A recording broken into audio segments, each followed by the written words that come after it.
j'ai joué une série, enfin un épisode de série en Allemagne, D'accord. une série qui s'appelle Sokokun, une série policière, avec une actrice autrichienne avec qui on a gardé un peu contact. Et elle a regardé sur un site de casting européen. Un jour, elle m'a envoyé une audition en disant tiens, ça pourrait t'intéresser.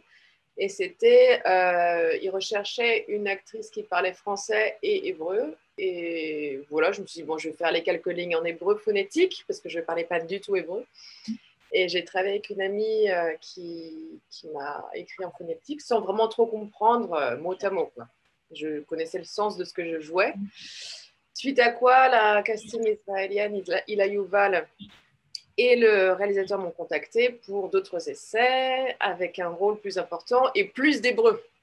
Il m'a appelé en me parlant hébreu et j'ai dit ah non non sorry I don't speak Hebrew et du coup j'ai quand même relevé le challenge. Il a dit que comme j'étais arrivée jusque là autant continuer et après j'ai dû apprendre un épisode entier en phonétique en une semaine pour voir si j'étais capable de tenir un rythme très soutenu d'apprentissage en fait, à partir de zéro.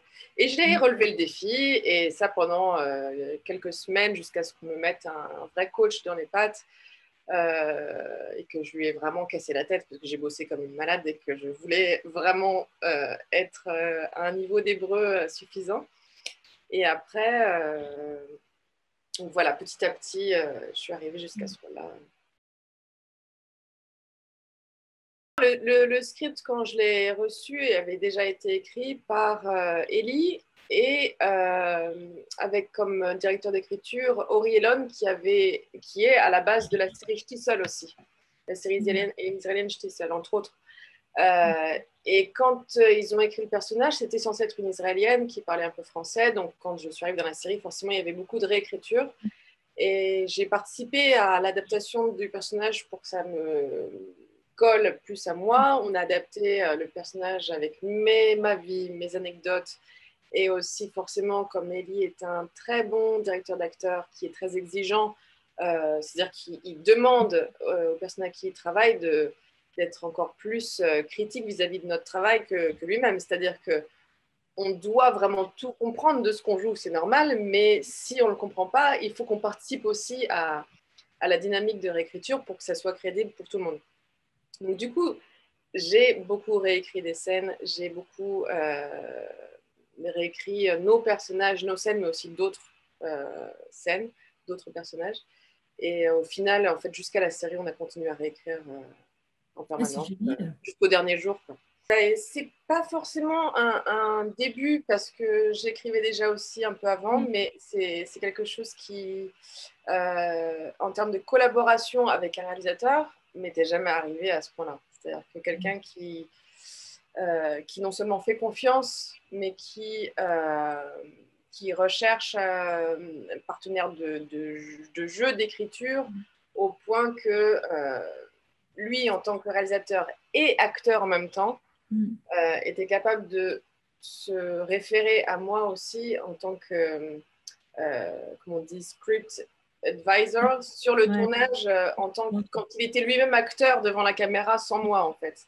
C'est-à-dire qu'on a été partenaires interchangeables en position de script supervisor, on va dire, quand lui-même pouvait plus avoir. Il y en a eu, hein, il y a eu aussi d'autres personnes formidables avec nous sur le tournage, bien sûr.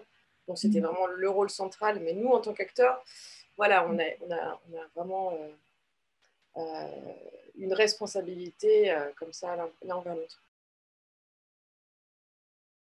C'est ça, c'est comment dire, une série qui parle d'un couple en pleine tornade dans la ville de la romance en fait. Donc du coup, c'est vrai que c'est pas trop ce à quoi ils s'attendent au début. Ils pensaient être en sécurité, lui avec peut-être son regard à la base un peu paternaliste lui aurait dit peut-être une scène qu'on n'a pas faite, mais je te donne cette année, c'est la tienne. Tiens, prends-la.